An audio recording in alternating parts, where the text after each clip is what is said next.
Hi, I'm Chart Gal Lori. I'm part of the Chart Guys community. I've been a trader and technical analyst for the last 8.5 years. I have been a McDonald's order taker for the last 5 days. I'm just kidding. I'm being silly because I'm tired and I also know that I need some blush. Okay, so don't at me that I look pale. All right, I know. All right, it's Thursday. I think it's May 23rd. 2024.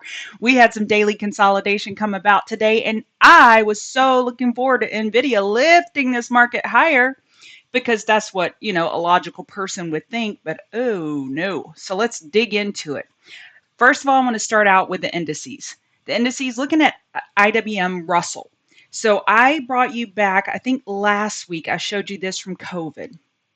If we go back and look at the COVID lower high right here, February 18th, 2020, lower high. It was the canary letting us know that we may have more incoming consolidation. Do you see it? It's a diamond bearish reversal pattern on the weekly chart. Higher high, higher low, higher high, lower low, lower high, and bear break. All right. Now bring it to present day. Higher high, higher low, higher high, lower low. Well, excuse me, let me back up. Higher high, higher low, lower low, lower high. If we lose 191.34, that would be a bear break. Why am I bringing this up? Well, the Russell was a canary back in 2020. I don't want to miss any signs this time if we have more than just daily consolidation incoming. So let's go look at SPY. SPY got a higher high. QQQ got a higher high.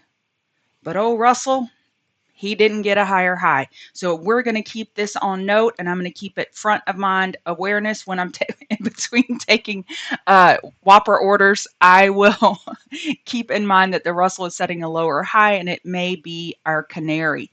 So Nvidia had positive earnings. Here they announced a 1 for 10, I believe, or 10 for 1, whatever, 10 for 1 stock split. It was up 9% today, 9.3, had a really big day. It just wasn't enough for the entire market. I have gone over and said this so many times that semis are the fuel to the market's engine.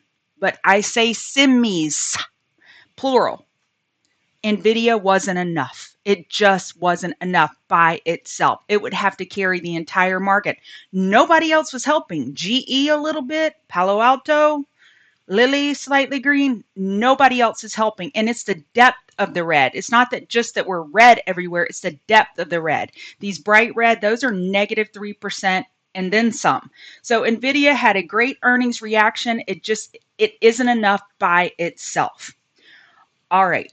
So looking at the economic calendar, I did want to bring up that next week we're off Monday, have lots of Fed speak, and we have Beige Book Wednesday, PCE on Friday, and GDP on Thursday. So let me say that again. I kind of said that out of order. GDP on Thursday and PCE on Friday. Those are big econ numbers. I just wanted to point out to you. All right. So Nvidia just didn't do enough to carry the market. We're closing with an upper wick of profit taking.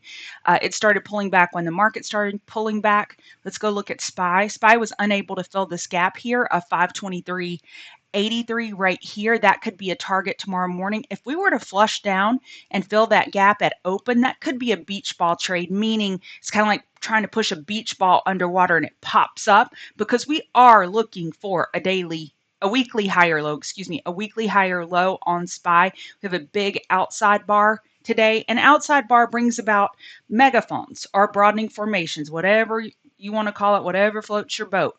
And it's just by the nature of the outside bar, you start getting higher highs without follow through, lower lows without follow through. So we'll see how this resolves, either to the upside or to the downside.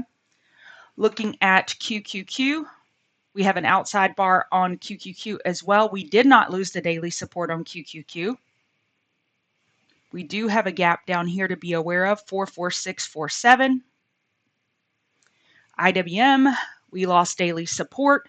We are at the daily 50 MA. We have a lot of names that are at the daily 50 MA that we just need to take note of.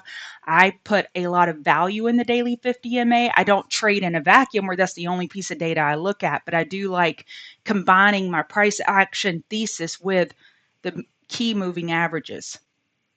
We had the Dow down 1.58%. So again, let's see, ES was down 0.76%. It felt like more than that because we haven't seen a lot of red days recently. So it felt more like it was more than that. NASDAQ was only down 0.46%. And man, the Russell was down 1.68%. Dow was down 1.6%. VIX had a VIXy day. Outside bar for the bulls, plenty of room for an hourly higher low, plenty of room for a 4-hour higher low. So we'll see if we're able to get a daily higher high, but VIX had some spunk today. Bitcoin rejected this morning. We hit 71,980 on, that was Monday, and we're setting 4-hour lower highs. And on the next bounce, we will be looking for a 4-hour lower high as well. Ethereum news could happen at any time. We have a long lower wick of bulls buying the dip back over yesterday's low.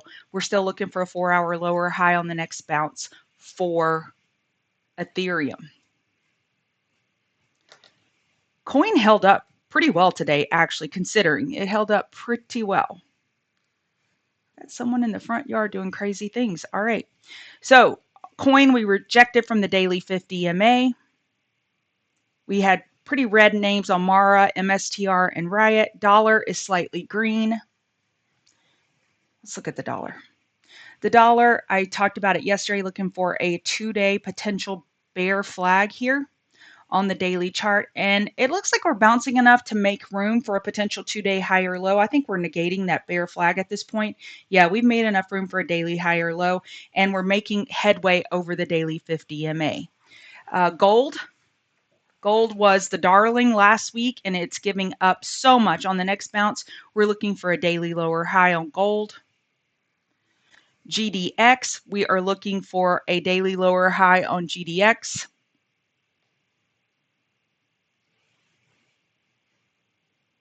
Is 4-hour oversold? Yeah. 4 hours oversold, looking for a weekly higher low on GDX. And we got a head and shoulders on this weekly chart on gold, just something on the RSI, on the RSI head and shoulders. So that'll be interesting to watch. Oil's pulling back. We are holding the weekly 50 MA on the daily. We saved 76.21. We're getting, right now, a daily higher low. Compared to that, on the next bounce, we'll be looking for a daily lower high. Nvidia had a wonderful move. We have a gap now. I think you could keep this one on back burner watch for tomorrow. SMCI. So I grew up with electric fence. I don't know if you grew up with electric fence, but we'd have silly boy cousins that would tell us, hey, go touch that wire and I'll give you $1 or I'll give you gum. And they never did.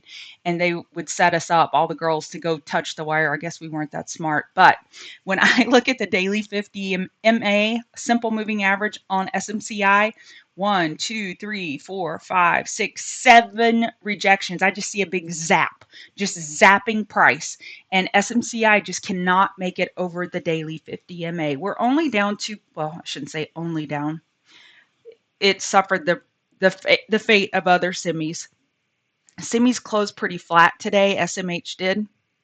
It was up 1.37%. My apologies. I was looking at this 0.04. I need to turn this extended hours off.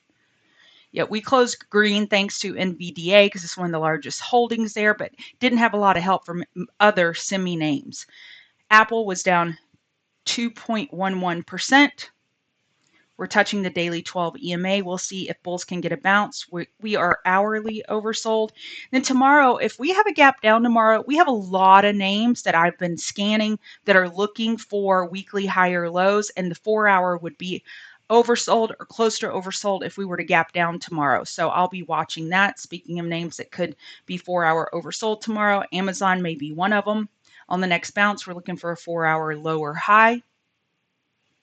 And on the daily, we're bouncing from the 50 MA right now. We do not have a candle close below that. All right, Tesla. Tesla can't hold water. It's approaching the daily 50 MA. It has support at 171.43, gave back way more than what bulls would like to see. 4-hour lower high, the more likely scenario. All right.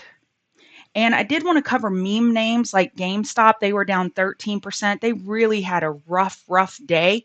Folks were just not trifling with the meme names like Game and AMC. I did want, let me look at my notes. We talked about the Russell, NVDA, and SPY didn't fill that gap. We had all sectors at the low of the day multiple times today. And I will note the volume did increase today on the bear breaks. We did have some volume step up. So I guess the traders are stepping away from Hampton's barbecue to short a few things because volume definitely picked up today. All right, that's it for the market recap. I've been somewhat animated this week. It's been a wonderful week. I hope you're having a good week. And it's just an honor to be able to trade and wake up another day healthy. So, y'all have a wonderful day and use stop losses.